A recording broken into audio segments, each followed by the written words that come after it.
Hi, everyone. Greetings, friends. It's the Jimm And Dave. Beer Review. Hey, Dave. I wanted to say one thing before you go into your explanation Spiel. of what we're drinking, is that my friend here, Jimm, brewed up some beer, and this is our review of that. I don't know how much, whatever. I had a little bit last week when it wasn't totally ready yet. It was still good. So this is brewed by him, and the labels are not the same thing on the bottles because we had to use bottles from other beers. And here you go, Jimm. I don't want to go too far. No, actually, Dave, you're exactly right. This is a first in the history of the Jimm and Dave Beer Review. Now, one of the reasons that we always say at the end of our videos that we review beers is so you can drink great beers with you and have a good laugh or two with your friends. Exactly. He's my friend. Now, we thought, well, okay, when we started this journey, Dave, we didn't know anything, half the things we know now. Right. Did we know about IBUs? No. Did we know about SRM? No. Did we know about ABVs? No. Barely. And so we've learned all this different stuff. We've tried all these different styles. It has been a wonderful education. Yes. Much like many other people have learned to appreciate the craft brew scene in America and in other places in the world, too. You have food reviewers, you got beer reviewers. Absolutely. And we've had a lot of fun doing it.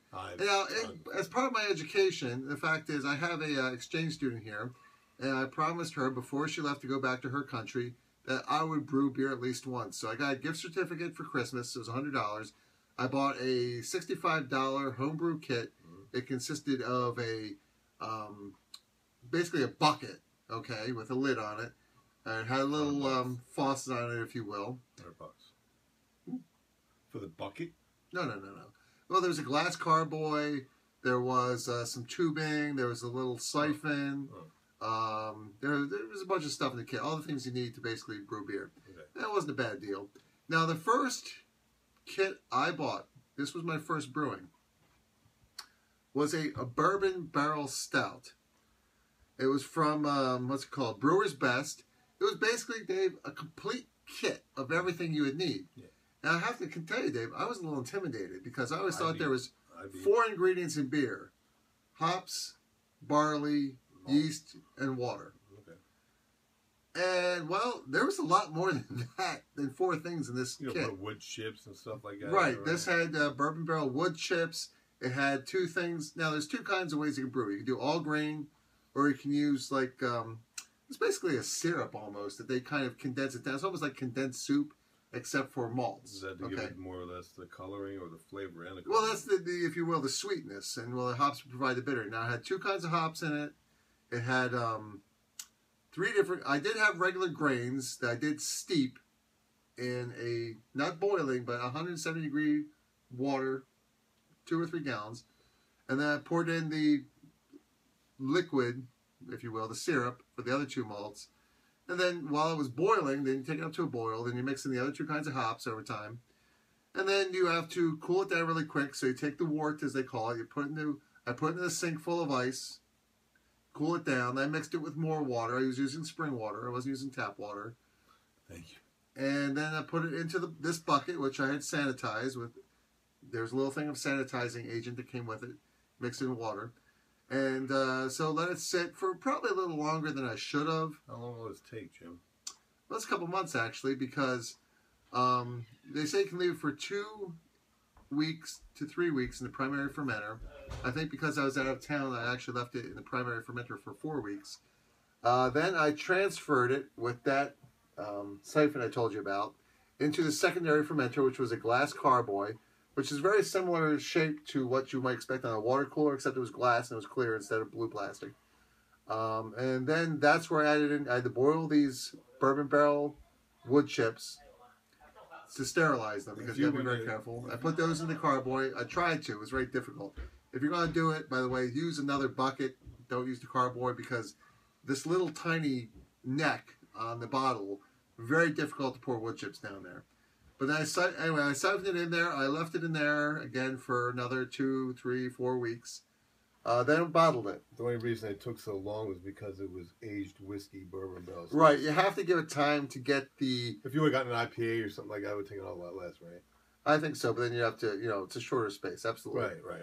But, so it takes a while to infuse the character. And then you transfer it back. You clean up the first barrel. That becomes your bottling barrel, your bottling bucket, if you will. Yeah. Transfer it back. And at this time, I had a hand pump siphon, which is a lot easier than doing a regular siphon. And then we bottled it. And there's a little bottling wand. It's got a little trigger that when you press it to the bottom, it lets it come through the siphon. So we siphoned it. I'd used all these different beer bottles. Like here's a Saranac, here's a Star Hill. So you can tell they're different because of the bottle. Right. But you notice it's got a bunch of bottle caps came with the kit. Yeah. And so I had to sanitize those with that sanitizer I told you about. I washed all the bottles in my dishwasher twice because dishwasher has a heat setting called sanitize.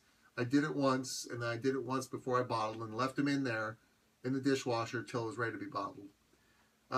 So it's almost like recycling in a way, trying to be a little bit green. Then when you put it in to the bottling bucket, you mix in something called priming sugar. The priming sugar will then create the carbonation, if you will. Right, because you need carbonation. Right, you don't want a flat beer, because I tasted it. It tasted good. Oh, you hear that? You hear that? Look at that. It's got a little bit of steam. I heard it, and I hear the smoke coming up. And it said leave it 1 to 2 weeks. I tried one after 1 week. I was like, it's okay. But it definitely got better after 2 weeks. Again, it's in like the 60, 70, 75 temperature range. Yeah, there's foam. Just the right amount of foam I like. I bet you if you pour this in like a long bottle, right, it would like foam up a lot easier. Well, there you go. That's my homebrew. Again, this is not something you're going to have. It's not a commercially available product. It's just mine. But we thought we'd share the experience with you. See? One finger. More foam than I got. You didn't pour it right. Well, that's the other thing. I think consistency is a problem. Like perhaps I didn't mix the sugar in enough. Here, you can smell mine. You hear a crackle? Yes, I do. It has a... Mine a little bit. Yeah, it could have been the way I poured it too. Like, sure, kind of simple. I mean, if you were very pour careful. it in there. Well, take a couple gulps and then pour it in a little bit more aggressively. Oh, you want to taste? Well, we're not going to do a cheers? Cheers, people. And there it is, a homebrew, my first beer at home. A very smooth mouthfeel. Oh, yeah. I definitely get the bourbon barrel notes. Oh, yeah. How much alcohol by volume do you think this has? Well, in order to determine that, you have to measure the original gravity and then the gravity of it. And there's a little, again, this you have like a measuring thing that you can tell? Yeah, absolutely. Now, I'll just tell you from their instructions, if you will, what it's supposed to be. So it should be around, actually, this is whiskey barrel. You didn't find the bourbon barrel. But it's probably very similar. IBUs are around 35. So the ABVs on this one should be around 5.5 to 6%. It depends on how well you did. This is a intermediate to difficult level, which was probably not the smartest thing for me to do for my first one.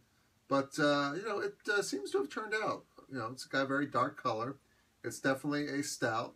It has a sweetness to it. But I like it. I personally am rather proud that, everyone was convinced I was going to create poison. Would you buy this beer? I'd let him buy it and I'll drink it. I would buy this.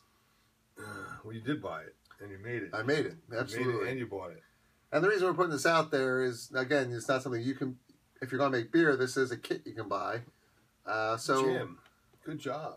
Thank you. Really? First time. Really? I got to tell you, Dave, I am amazed that this turned out. Because you made beer before from a different kind of kit. Right. There was something called a beer machine. Yeah. And back, 15, 20 years ago, they said, I watched a late night infomercial and said, it's as easy as making coffee. I was like, I can make coffee.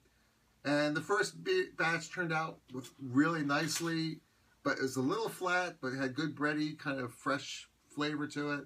Good alcohol. I mean, you drank a little bit, and I was like, ugh. But I didn't have a lot of success with it afterwards. So this was, right, 3 or 4 times before, and each time was a failure for different reasons. But so this was, I was very careful this time. I followed the instructions. I didn't understand why they wanted to do some things. Like, for instance, you're supposed to, when you're putting the grains in there, you're not supposed to take above 170. I did not do that. But then you're supposed to boil it. And it wasn't a constant boil. It was like a boil in the beginning, kind of a boil in the end. I thought it could go past 100. Anyway, I made a lot of what I think were missteps, but apparently they were not catastrophic.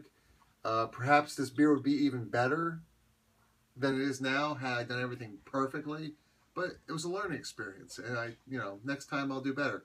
Because you don't expect to do. Next time I'll do better. Don't expect to do something great the first time you try it. This is really good, Jim. I really like it. Do you want me to rate your beer? Sure, why not? Give me a rating. Scale of 1 to 10, buddy. I give it honestly about a 7.5. Honestly, I think that's about what I gave it before. It's a 7.5. It's a shame there's no. It's towards an 8 actually. Really. Well, it has a freshness to it. There's no bitter aftertaste. It's my favorite kind of beer. Do you like porters and stouts? Yeah, stouts. Yep. It goes good down. It has a good flavor. It has good balance. It's balanced. I really like it. So again, if you want to try dabbling in brewing, Brewer's Best again. One over to Jimm's house. I'll show you how. Well, I can't say. For instance, price wise, I thought brewing my own beer would be more economical. You got how many beers did you get out of this? It was, let's see, 2 cases, so it was 48, a 6-pack, so that's 54, and then 2.5 others. So, and then of course there was some I didn't transfer. How much was the total price of this? So about 56 beers. The kit I bought, I'm not including the count of the brewer's kit because again that was a Christmas gift. So it was about $45 for that. Now I'm not including stuff like the spring water. Okay. So 1 gallon of spring water is probably $5, so say $50. I'm not including the cost of the energy to boil this stuff on the stove. The kit itself? The kit was $45. And what else did you buy? There was the spring water, and it was a 5-gallon spring water. What about you went to the store and you bought? Didn't you go to a store also and buy different ingredients or something? No, the kit came as all one complete thing. It was Brewer's Best. Bourbon barrel with the tubing and the bucket and everything else. No, I'm not counting the cost of the brewing kit. Why not? They should include all that. No, because you can use that you shouldn't because you're not making. That was a gift for That's the ingredients to make the beer. Right, I'm just including the ingredients to make the beer. Now, so it kind of is about the same as buying a case because I got about more than 2 cases out of it. So if you figure, $20 a case. $25 a case. Roughly, a little less than that. So it's about the same as you're buying it. So it says, why would you go through the hassle of making your own? Because we're beer aficionados. Right, because I wanted to learn. I suppose if you grow your own hops, if you grow your own grains, if you know how to we're not malt going that your far, grains, people. Yeah, if you I'd grow be your willing own to. water. I'd be very willing to. If I had a farm, I would love to grow some of this stuff and learn how to do it. It's a wonderful experience on that. So. But anyway, this is not a typical Jim and Dave's beer review because we're reviewing. Well, thank you very much. Good job. I'm happy to do it. I'm looking forward to trying other recipes. We're going to drink more of this. Well, you know what? Hey, it's a good feeling if you're going to get your buzz and you catch a buzz from something you made. And this is my first time. Again, it probably could have been better because I know I made some mistakes. But it worked out. I don't taste anything. Look at this. I'm drinking a beer. It's got foam on the top. I made it myself. I don't taste any. This is like a store-bought beer. Yep, I've had worse beers than this. I paid a lot of money for. Yeah, we've had worse beers we paid a lot of money for. Yeah. Again, this has the quality. It's very fresh. If I'm going to give any tips out of there, use some good water. Don't use your tap water because let's face it, tap water sucks. You get cancer from it. I did. Don't beat around the bush on that one. I was near the Limerick power plant there, so the water and they've had cancer at one point. I had cancer, my thyroid's gone. So I was using the spring water, and I think it turned out okay. So very good. No major complaints there. I didn't even boil the secondary one, so Lord knows how that could have worked out. But anyway, the reason that we're doing this is we believe that you should brew great beer and have a good laugh with your friends. Absolutely. Today we're knocking on 15 minutes. I want to thank you guys who have bared with us for this. Yes. Drink responsibly. Don't drink it dry. Don't drink it if you're pregnant. All the other stuff. And if you want to eat Jim's beer, just I am him or something. And you guys got some home brews you want to exchange? I don't think it's illegal to send in the mail. So hey, let me know. It's not going to last too long because quite frankly, it's like, hey, I made this. I'm going to drink it. And it's amazing though. Everybody's asking for some. Like some friends of somebody I know say, "Oh, we'll try some of that." Oh, you will? Gee, thanks a lot. I appreciate it. You're going to good for me. Come on. It's not free stuff. But anyway. It's not freebies, Thank you very much, people. This was a bit of a personal indulgence, but we thought, hey, it's an experience. We wanted to share the whole beer thing with you. Good stuff. Thank you, my friend. Very much good. I like this. Proud of you, man. Very good job. Say bye, Dave. Bye, Dave.